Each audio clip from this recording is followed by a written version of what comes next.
Welcome into A to Z Sports Primetime Wednesday night edition. Hope everybody's feeling all right. Lovely to have you in here for another episode of the Primetime Show. Been a busy day. This is show 4 of 4 for me, but I do think that there are some interesting things that we haven't talked about that we will get to that we didn't do on radio today, that we didn't do on the install today, that we didn't do on the 615 sessions today. But we are going to pull some stuff from the install to support a point that I would like to get across to you guys. We're going to talk about the difference between the Titans' potential acquisition of DeAndre Hopkins and what it is that was with Julio Jones. We are going to go through this all together. Amar says of the 4 consecutive shows today, inject it into my veins, Buck. Well, I happen to think that I am oversaturating you guys with the amount of different places that I'm talking. But as long as they continue to offer me paid platforms to speak into microphones with, it is hard for me to say no. So I'm sorry for drowning you in content today. But it's all going to be good stuff, and we are certainly going to go through it together because people like Alberto on YouTube says they are the same. Well, no, of course you're wrong in this specific instance. But, Alberto, I completely understand why Titans fans have a certain, let's call it a stigma, about veteran wide receivers that they might add to their team at the end of the respective player's career. So you're wrong on that, but I'm going to explain to you why. And that's okay. You may feel the same by the time our conversation is done. But I do think that there's important differentiating factors to go through. So if they end up signing DeAndre Hopkins, I think you can feel more confident in that signing than the trade for Julio Jones. So we'll go through these things together. Now, whether DeAndre Hopkins ends up a Titan or not remains to be seen. We have no idea. But as we sit here getting ready to go through the next couple of weeks, while he waits to sign, certainly we can look at this across a couple of different ways. We'll also talk about the deepest position group, and we'll get to the rising and falling segment. Whose stock rose, whose stock fell the most in sports this week. Need you guys to share the broadcast around, though, before we can get off and rolling. Would be grateful for you if you would be so kind. If you are on Twitter, please retweet the show. Bottom right-hand corner of your screen is how you get it done. If you are on YouTube or Twitch, like Rishi Guzman or Corey D. Jackson, you can like the video, you can subscribe to the channel, and you can make sure that your friends do the same. Facebook Live, share now to public.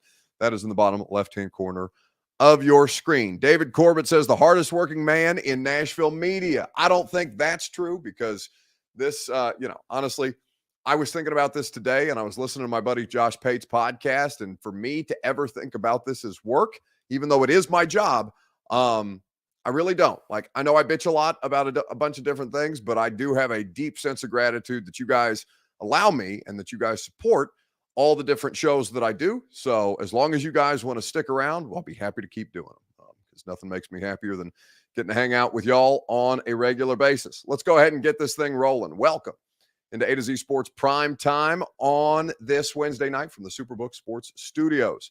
I'm your host, Buck Rising, and I'm proud, as always, to be presented to you by the Ashton Real Estate Group of RE/MAX Advantage. Go to GaryAshton.com and get your dream address without the stress.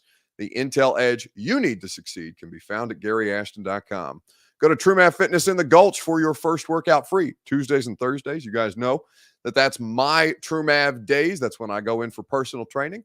You can go get personal training if you want. You can go and join any of their group classes. Their schedule is flexible for you, whether you want to go morning, afternoon, or in the evening. TrueMath Fitness, the best workout possible. TrueMathFitness.com for your first workout free.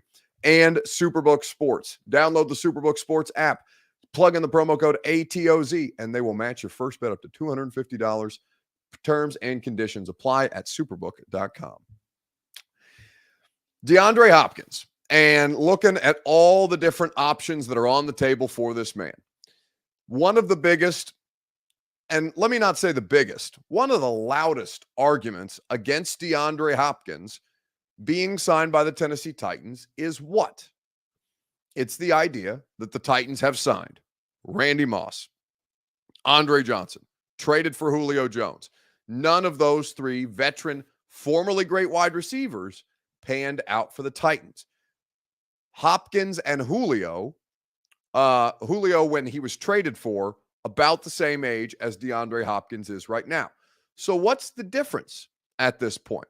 Well, Alberto, who brought up the idea that they are the same, D-Hop played in 19 of the last 34 games. Now, I'm going to fact check that quickly on Pro Football Reference. He did play in 10 games in Arizona in 2021, 9 games in Arizona in 2022 out of a possible 34 and 17 regular seasons, 17 game regular seasons. Yes, that is an accurate figure.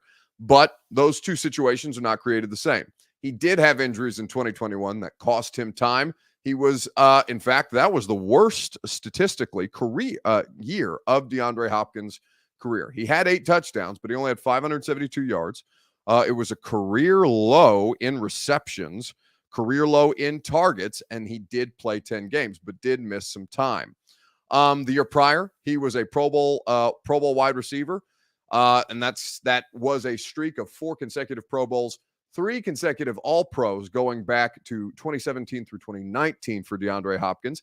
And last year, he was a certified badass, even though he missed 6 games with a PED suspension. Now, once he got back on the field, he was totally fine. Those injuries that plagued him in 2021, they were not a factor. So while you are citing correctly an availability issue, those availability issues are not created the same. And I'm going to explain to you why that's the case.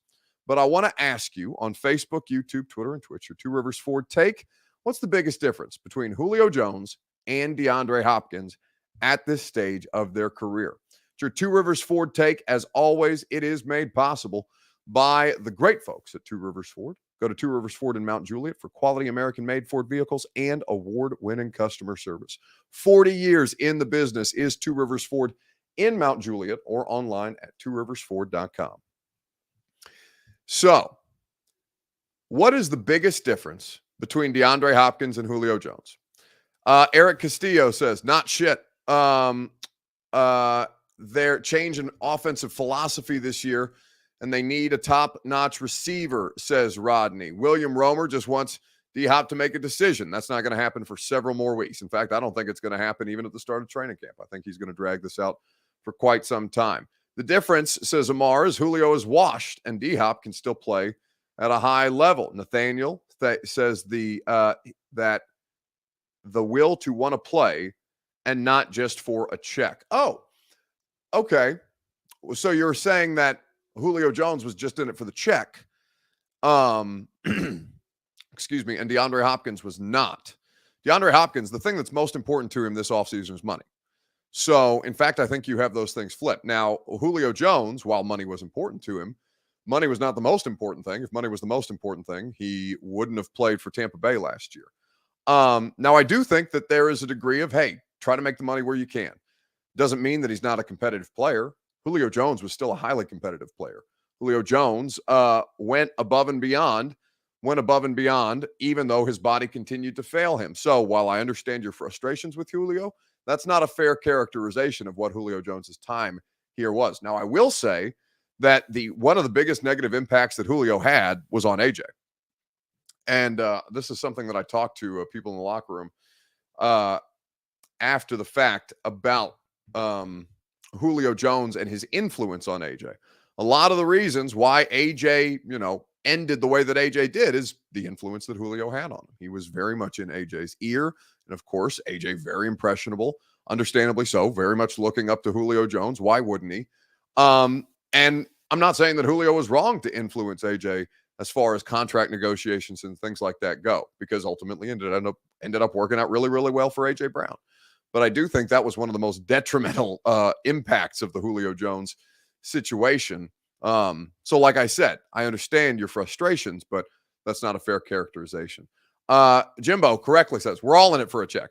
I don't do 4 shows every Wednesday, like 4 consecutive shows every Wednesday. I don't do 5 radio shows a week. I don't do 5 primetime shows a week. I don't do 2 additional podcasts a week. Don't write 2 articles a week because I, just for the love of the game, right? That's not me.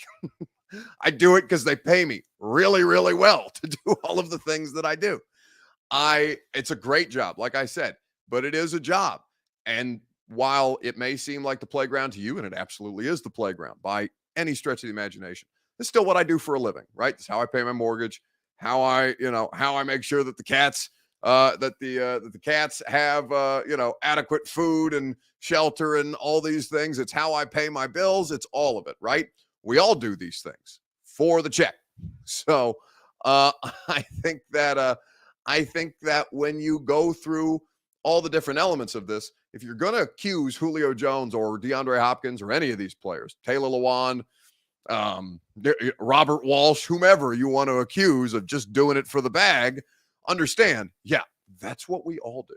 So I think that's kind of, it's a bit of a ridiculous criticism because Jimbo says it 100% correctly.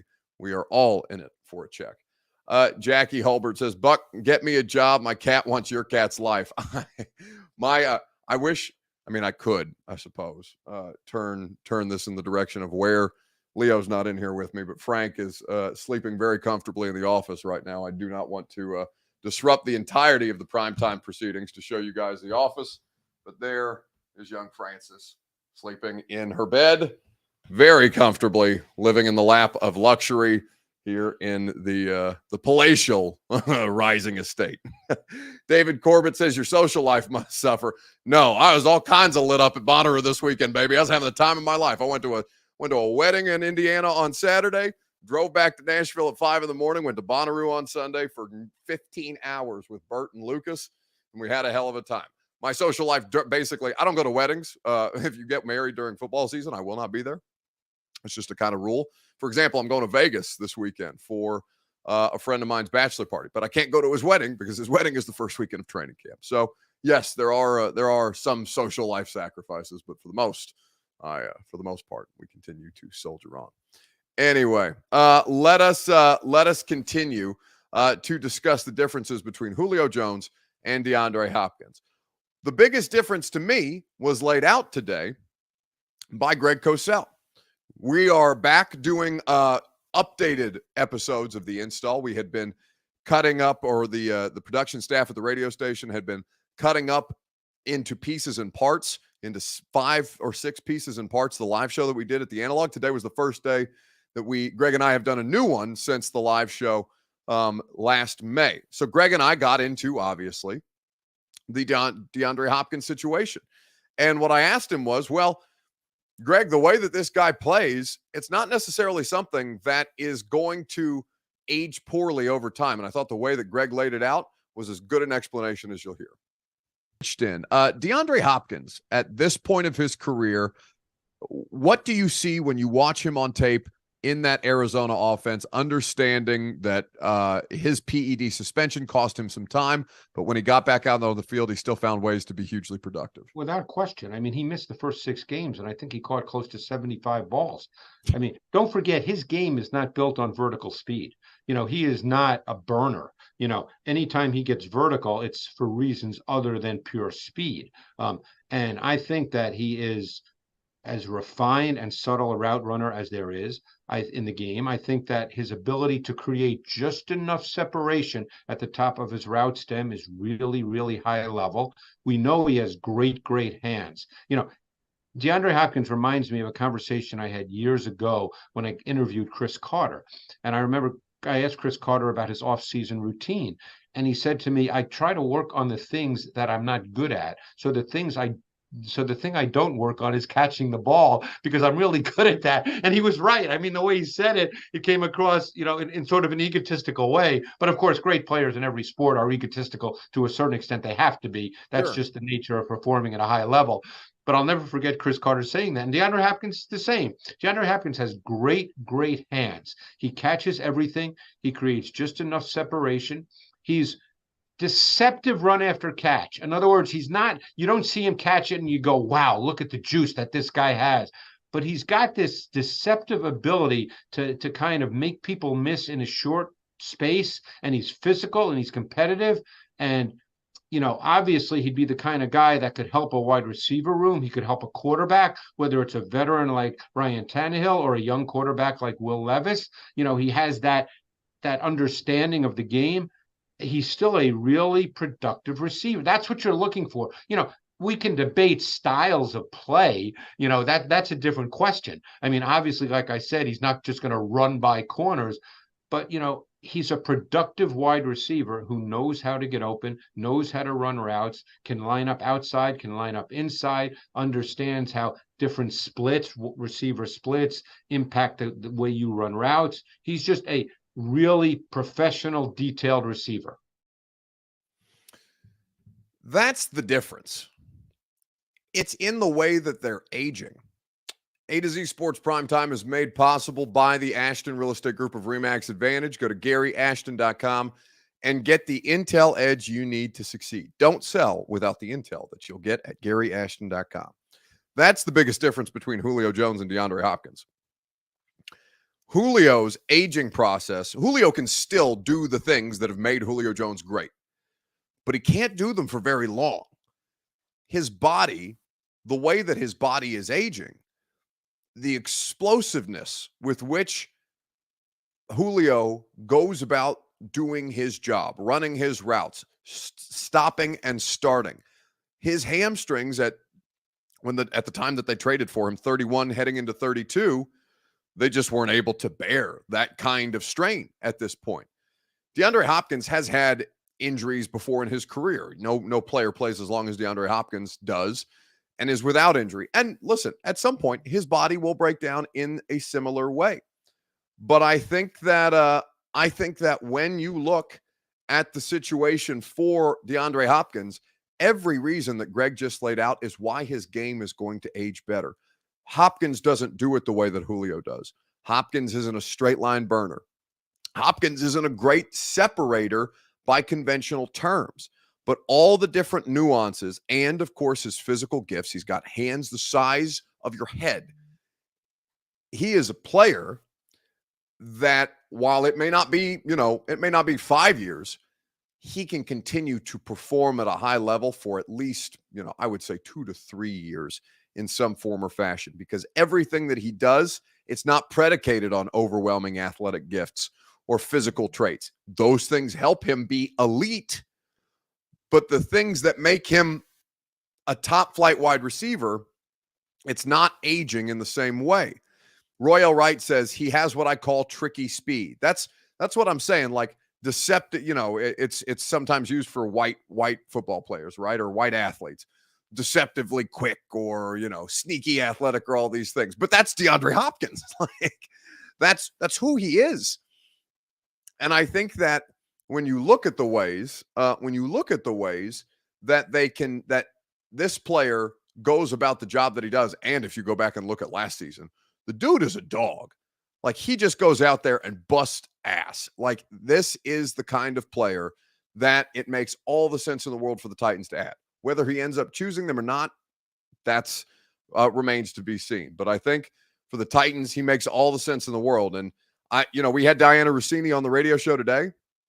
She, you can check that out in I think it's the second hour of the podcast of the radio show. It was a quick, brief visit because her schedule got kind of derailed with, she was on Mike Greenberg's radio show. Greeny kept her a little longer in the window that she was supposed to do a full segment with us, and then she had to be on SportsCenter. So we did like 8 minutes with Diana at the top of the hour, and we're grateful that she spent any time with us at all today. But what she said is Kansas City's not really in this thing in the way that some people might paint them, just because it's more interesting for Kansas City to potentially be involved in the DeAndre Hopkins pursuit. They're not actively pursuing him. If it happens, great, but they're not actively pursuing him the way that the Titans and the Patriots are. So the Titans are very, very much in this thing. And right now it's a 2-horse race. So training camp, they don't report for training camp until July 25th. A lot of time. Lot of time before between now and July 25th. More than a month at this point. So, I understand that you want more immediate resolutions on this for DeAndre Hopkins, but the reality of the situation is if he's signed by July 25th, I'll honestly be surprised, because I think this dude is going to, potentially drag this thing out into training camp just until he sees whether or not he can get another more lucrative offer than the two that have been not given to him, but the two that he knows he has access to right now. Let's keep it moving. Let's talk about the deepest position group on the roster. What would you say that it is?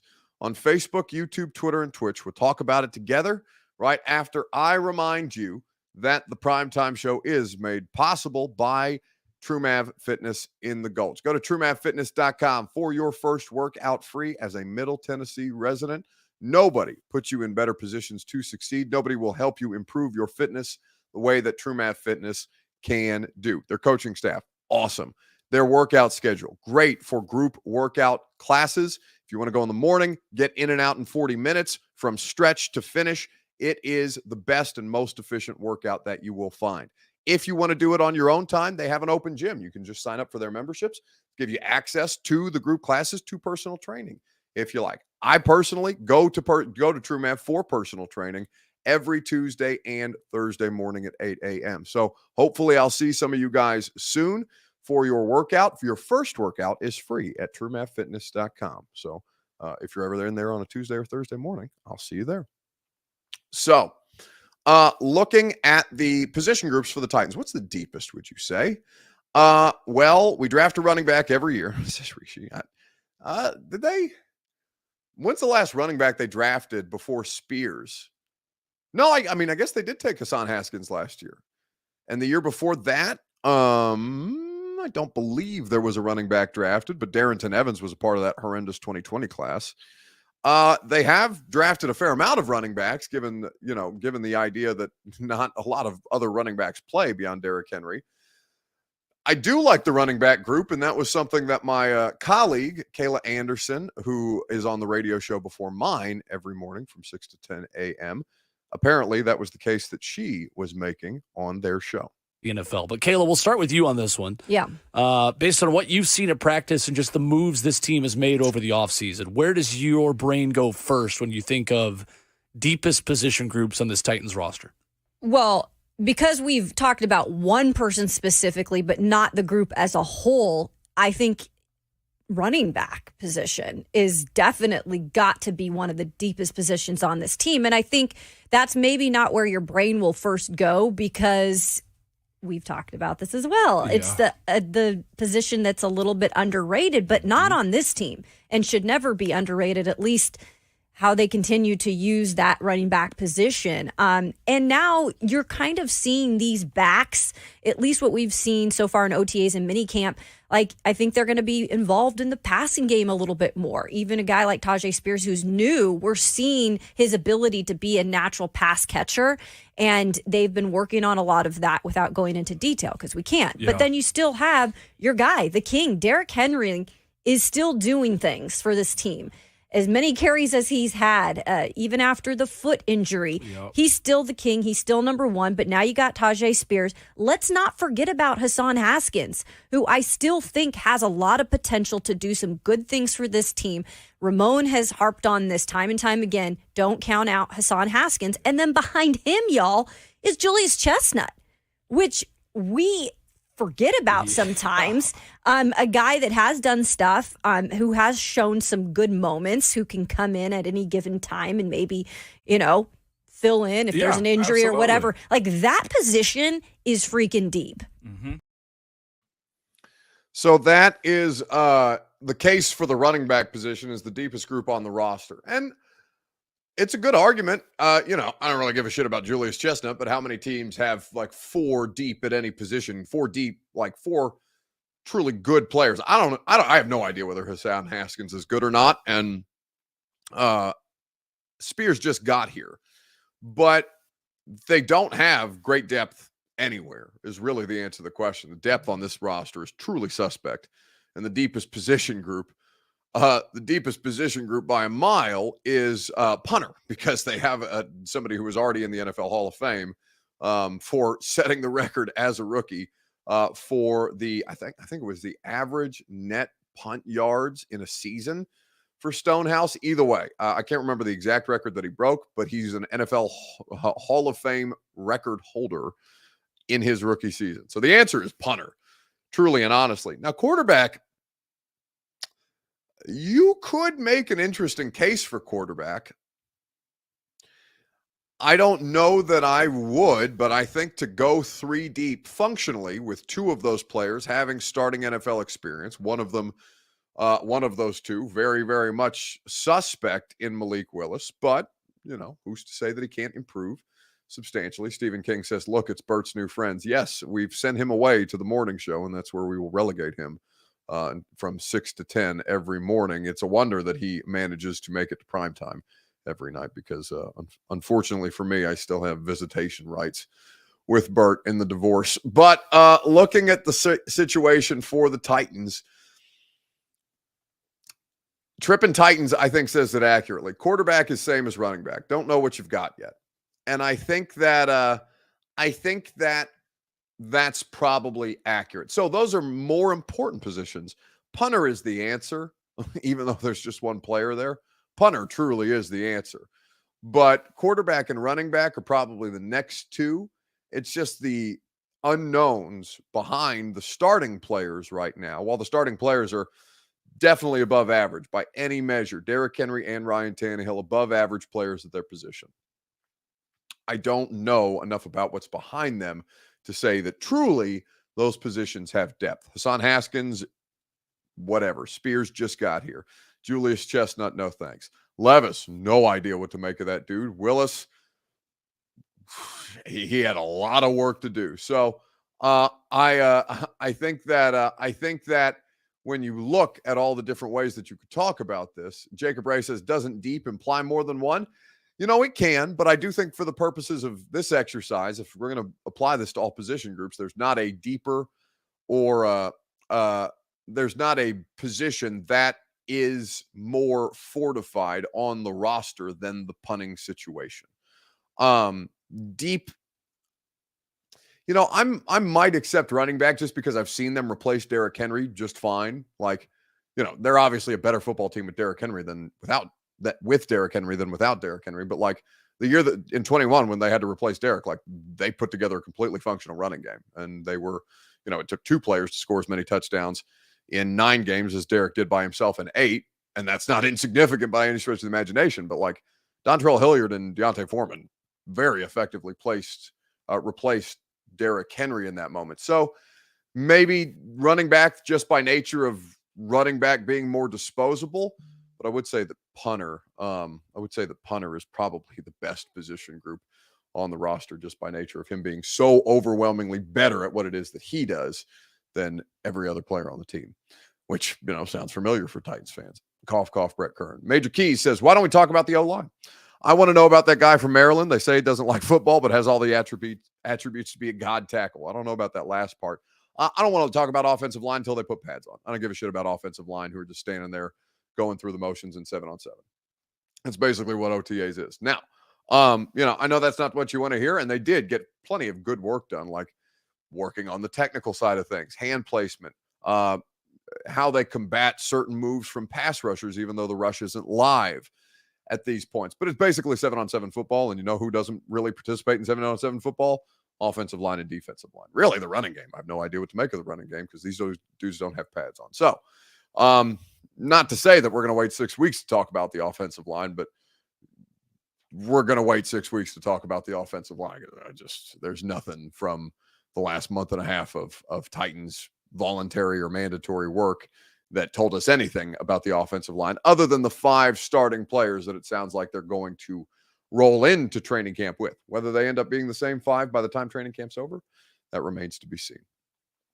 Jacob Ray says Duncan has the physical traits. He's just very lazy, hoping Chig and Jacob Copeland can motivate him. There's nothing to indicate that there's laziness. That's entirely speculation, Jacob. In fact, I think that's reckless, and I think that's wrong. So I would not agree with that assessment. I don't know Jalen Duncan like that. There's been nothing around him.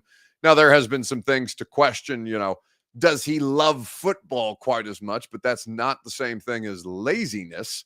So I would not be reckless with that speculation in any way, shape, or form. If that ends up being the case, then you can come back and tell me how right you were and how wrong I was. But like I said, unless you know something I don't, and that's possible, but I would say that in the last month and a half of me spending time around Jalen Duncan, that's not been the assessment whatsoever. So we'll keep an eye on that situation at this point. Eric Castillo says, is Corey Levin and Jordan Ruse still on the team? Yes, they are. And Ruse, I thought acquitted himself pretty well when it came to having to fill in for Nate Davis down the stretch. But I think that Jordan Ruse will have to take that job away from Daniel Brunskill if he wants to truly compete. Now we'll see what happens at this point. Rising and falling. Let's get to the last segment of the night here on A to Z Sports Prime Time. Whose stock rose, whose stock fell this week in sports? You could say the Vols, their stock went down. I'm watching LSU and Wake Forest in the bottom of the 8th right now, as a matter of fact. Could have been Tennessee. It was not. They lost 5-0. Stock down on the Vols. Stock up, who's to say? You can pick any number of stock up or stock down candidates. You can do that while I tell you that the Primetime Show is presented by Superbook Sports. Download the app today. They'll match your first bet up to $250, win or lose. Nobody has better odds boosts and promo bets than Superbook Sports. They're the best in the business. And as I said, that promo code will give you access to all the best odds boosts and promotions out there. So download the app, plug in the promo code A2Z, ATOZ, superbook.com for terms and conditions. Gambling problem, call the Tennessee Red Line, 1-800-889-9789. So looking at the situation for this week in sports, stock up or stock down? Vols, definitely stock down. Braves, says Royale Wright, keeps going up. The Cincinnati Reds, Steve Kaiser, they're the hottest team in baseball. To say that about the Cincinnati Reds, and I'm not a baseball fan, like, to be completely honest with you, but the team that I went to the most games of, for sure, the Reds, just by proximity. Reds games and Cardinals games were always close. I had a lot of friends who were Cardinals fans. They wanted to go to St. Louis all the time. Great American ballpark where the Reds play in Cincinnati. Cincinnati also not a terrible town in the summertime. So, like, to go and hang out, go see a baseball game, it's not the worst. Great American is a really cool ballpark, as I said. So, seen a lot of Reds games in my day. The idea that they are the hottest team in baseball this year is, or at least in the last couple of weeks, that's wild. It's just wild to even say out loud. The Reds have been a nothing, nowhere franchise for my entire lifetime. And here they are out here killing it. Stock down, though, is Brandon Miller, the stud forward from Alabama, who is being interviewed ahead of this week's NBA draft. Brandon Miller gave a ridiculous answer to a timeless question: who is the GOAT in the NBA? And the response that he gave was neither Jordan nor LeBron. Brandon, you said you were wearing black and red at the draft, right? Jordan wore black and red as a member of the Bulls. Here's my question, unrelated to that. You're young. Older people, young people often have this LeBron and Michael conversation. I'm not going to ask you who's the greatest because that's old. But because you've been in Michael's presence and because you grew up liking LeBron, as a young person, do you feel like that conversation is just overdone? No, because I actually don't think LeBron is, the go to basketball. I think my go to basketball is Paul George. And, I always grew up watching him, so it's never just LeBron. That's it. When you talk with Michael, what is something, was that when you went through your draft process, was that the first time you met? Okay, I don't give a shit about the rest of it. This man just said Paul George is the greatest of all time in the NBA. I have been, just by proximity, Pacers games all the time. Paul George as the focal point for those Pacers teams that went up against LeBron, Wade, Bosch, and the Heat in the Eastern Conference Finals. It was Paul George, Lance Stevenson, and Roy Hibbert, right? Not necessarily the kind of super team that you imagine. They would give those Heat teams fits year in and year out. Paul George is a really, really good basketball player. The idea that Paul George is the greatest of all time of anything, shit, he's not even the greatest Pacer. I mean, he's not the greatest Clipper. He's not the greatest member of the Oklahoma City Thunder. Paul George is the butt of a lot more jokes than a whole lot of NBA basketball players.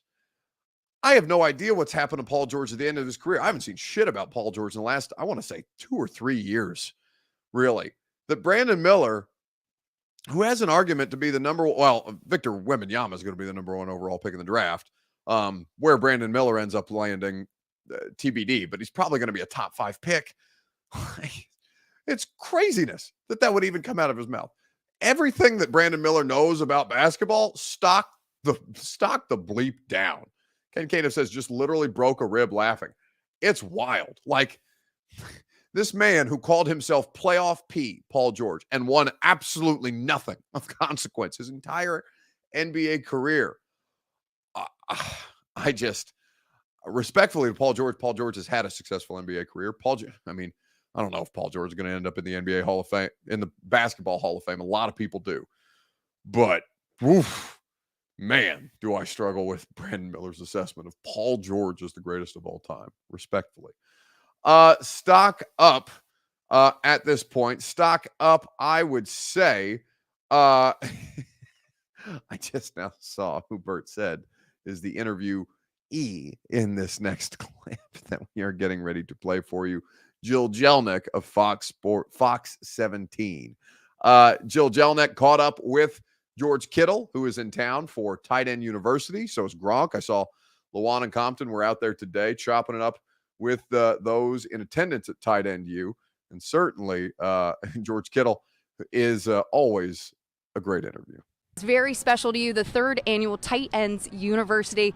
You're raising awareness for literacy for kids. Not only are you teaching them the skills, how to be an NFL tight end someday, but also raising awareness to a special passion of yours. Why literacy? Well, really for me, I grew up, I learned how to read by reading the newspaper funnies every single day. We get the newspaper and I just read the comics. That's how I learned how to read. And what I love about reading is whether you're reading like Lord of the Rings, Harry Potter, just anything kind of like that. I'm big into the sci-fi fantasy stuff. It just kind of puts you in different worlds and it makes your imagination grow, and like it just puts you in all these different spots that you would never experience, just sitting on your couch at home. And so I'm a huge fan of that. I love reading. I love the adventures you go on while you're reading, and I just think kids should really continue to read because I think phones are a big distraction. There's a lot of technology out there. There's video games that are fun, but like when you sit down and read a good book and you get lost in it, it's a pretty cool experience. So I just want kids to. So that's Kittle and doing great work for youth literacy, and Tight End U being in Nashville every year is such a cool thing. So Bird is probably going to get mad at me because we have a fine system on the radio show when I do this.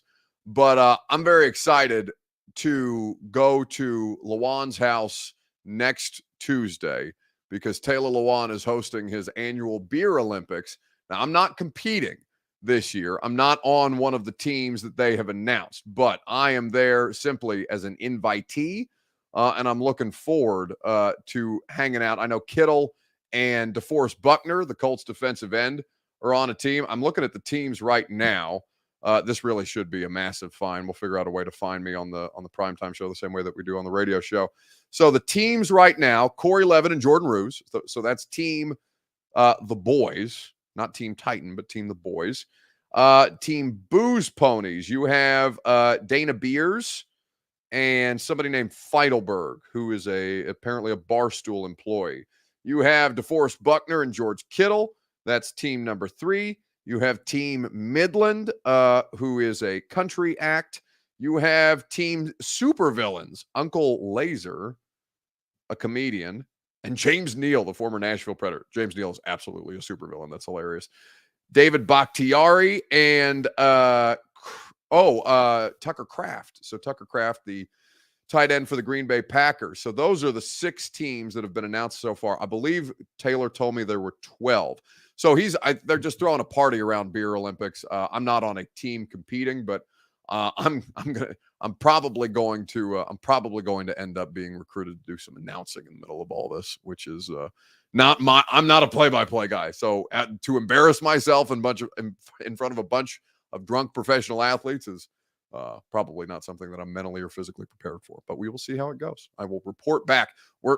We're scheduled to do primetime that Tuesday night. I don't know why they're doing 2 Beer Olympics at noon on a Tuesday, but we will see what kind of shape I'm in after the Beer Olympics at Lawan's place. It sounds like it's going to be quite the affair. That's going to do it for us tonight here on the Primetime Show. We always appreciate you guys spending your time. We are ending the show this week in a different way. We are ending not with the deluded Jags fan who's here to steal the show.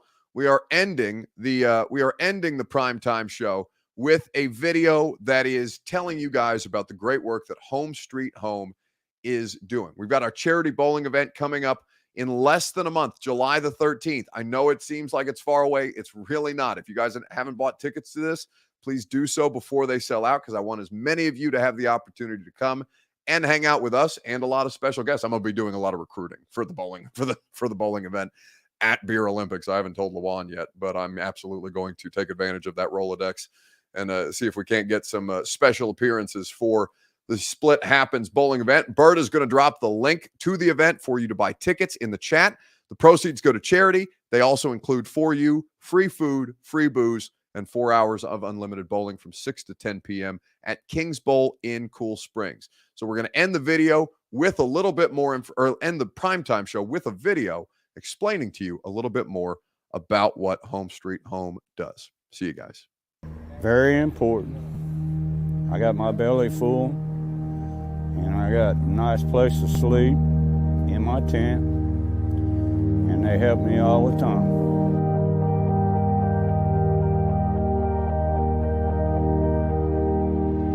It's only by the grace of God that He has placed people in my life for me not to experience some plights as others. Brother Steve and his ministry are a blessing. Bottom line, y'all fed me when I was hungry. I appreciate it. You know, it's a blessing. Give us food, give us heat for the winter. A caring organization that cares for the people in the community and just feel better about living. It means we ain't gonna be cold this winter because the folks take care of it. They've been providing us with propane, tents, food, hope. If you name it, they got it. I don't know how I'd make it without them, to tell you the truth. My name's Stephen Young, and I'm the founder and executive director of Home Street Home Ministries. For nearly 5 years, I called this corner home. And during that time, I never saw one outreach worker from one organization. I stood here day in and day out wondering, do I matter? Does anybody really care? So when I founded Home Street Home, I did so with one purpose, and that was to make sure that we didn't leave anybody standing on the corner wondering, do they matter? Does somebody care? And that is why Home Street Home goes to where they are, wherever they are, in the city, in the outlying areas, we go to them. And that's what Home Street Home means to me.